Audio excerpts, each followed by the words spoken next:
So throughout our lives, our brain is constantly rewiring itself through 5 distinct life phases. That's according to a new study. And of course, we bring in our medical expert, Dr. Piaccoli, to talk to us about this. Well, let's start with the study. What does it say? Very fascinating. I mean, we thought the brain just ages linearly, right? It gets older every day. But what we realize is that we have these inflection points in our lives where it's almost like the brain is a different organ.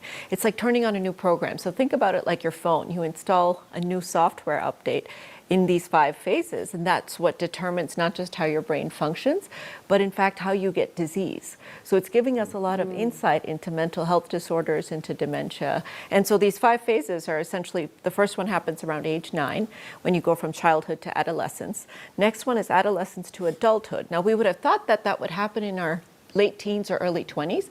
It's at 32, actually, when you see that switch happening. The next one after that is when you go into early aging, that's at 66, and then the final one is around age 83. So fascinating study about how our brains age. That is super interesting. First of all, I believe that 32, maybe not 32, but especially, I don't know. I think boys are different than girls. Brain maturity at times, sure. Especially in their teenage years. Also, like people though, do you account for like pregnancy brain? Yes. Or menopause brain. I mean, people talk about that all the time. Like, I'm not thinking clearly, but they're not. How do you know what phase you're in? Yeah, so it's mostly dependent on age. Now, as you said, there's a little bit of variability by genders, but there's a huge influence also of our social being on our brain. So think about what happens in our early 30s. We start to become parents for the first time, both men and women, right? And then menopause is a huge inflection point for women. So women's brains in general age slower than men's brains. They're metabolically more efficient. No surprise there. Yeah, exactly.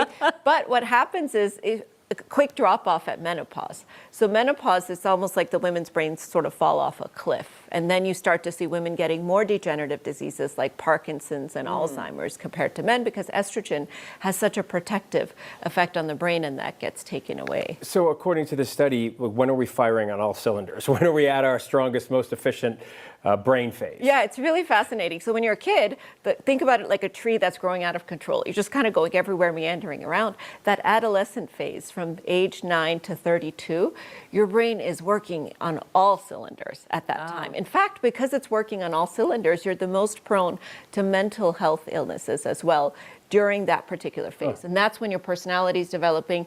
That's when a lot of the mental health stuff starts to come out. Then in that adulthood phase, when you're at 32 to 66, you essentially plateau with your intelligence, with your personality, even with many of the diseases that you get, they plateau around that time. Wow, that's funny. I feel like I learned more from 32 to my age now than I have at any stage in my life. So it's not necessarily how much you learn, Phil, it's how your brain is processing that information and forming those circuits.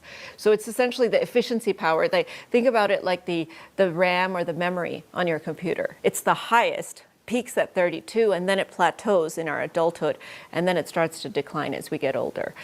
Now, the nice thing is we can control how it declines, and that's what I want the take-home message to be. That's what I was wondering. Yeah, what can we do? Is there collagen for the brain? Doubtful.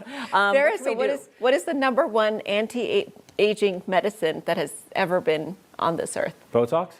That's what I've heard before, but no. I was kidding. Exercise. Good diet. Yes, so exercise is the best way you could do anti-aging, using essentially more brain power with the puzzles and learning a new language, learning a new skill that creates what's that? Reading? Reading, yeah. Especially if you're reading in another language. But anytime you're using different parts of your brain, that creates cognitive reserve. So that makes more of a buffer so that you're sort of declining at a lower rate. And I like to say as a cardiologist, what's good for the heart is good for the brain.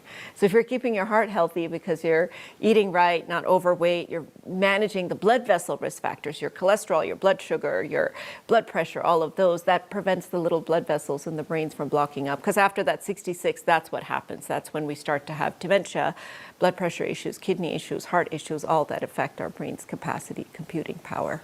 Super interesting. Yeah, and knowing's especially half the for battle, mental right? health too. I think that's great because wow, we got to pay attention to that. Well, and for women now, we're thinking about postmenopausal hormone replacement therapy in the first 5 to 10 years after menopause to maintain their brain health, to prevent that sort of drop off that I talked about. And that's becoming something that they're doing a lot of research on as well. All right, Very Dr. cool. Coley, thank you. Thank you, Dr. Coley.